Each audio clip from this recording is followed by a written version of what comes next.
All right, brother, let's take you in the leg lift here.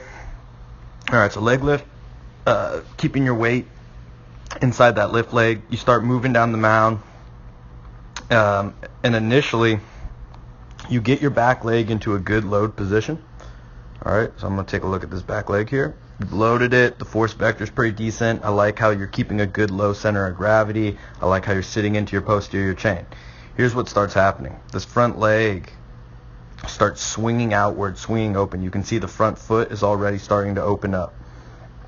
All right, so we're gonna go slow forward from here. Front foot continues to open. Look, now it's completely open. So this is really going to be should be triggering your back leg drive and hip rotation. So from here, what you would like to see is this back leg drive, this guy right here, powering down the mound.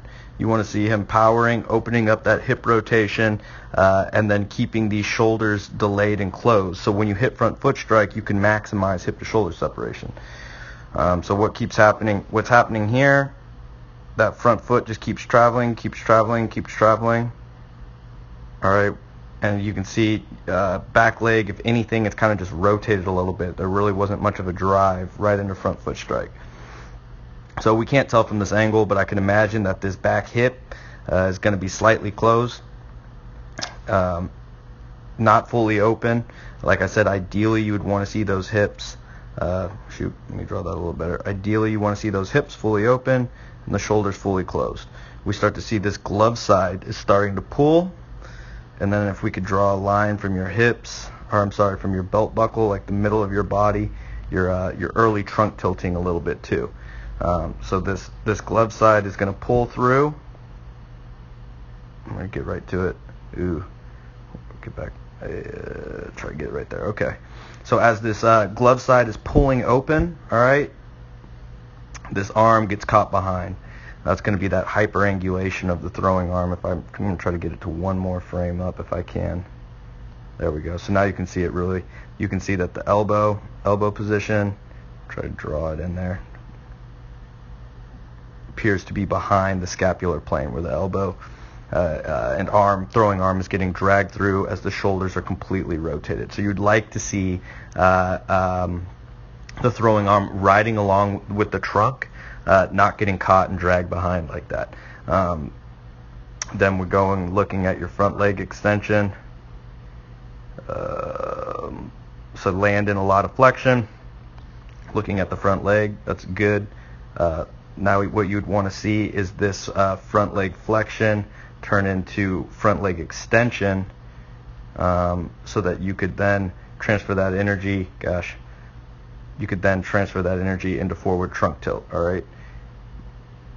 So let's go forward. Right around here is pitch release. You're still just letting it sit in that flexion. Trunk is getting decent forward trunk tilt. I think you do a pretty good job of letting your trunk travel over.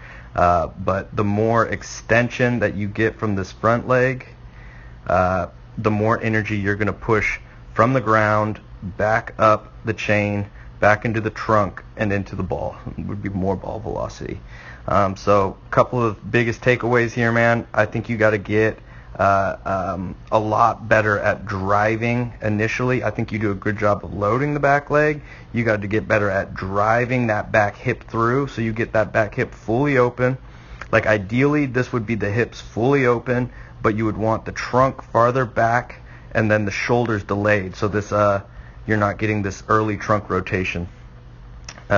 And then you would get that early trunk tilts out, like I said, so keep that trunk further back. So that's really just developing a really powerful drive leg to where you can power that hip open, and then also getting faster and more explosive out of the front leg, where you're getting that front leg extension that's going to then push that energy back up into the trunk, give you that good forward trunk tilt that you could sync up into ball release, which is going to be more ball velocity as well. So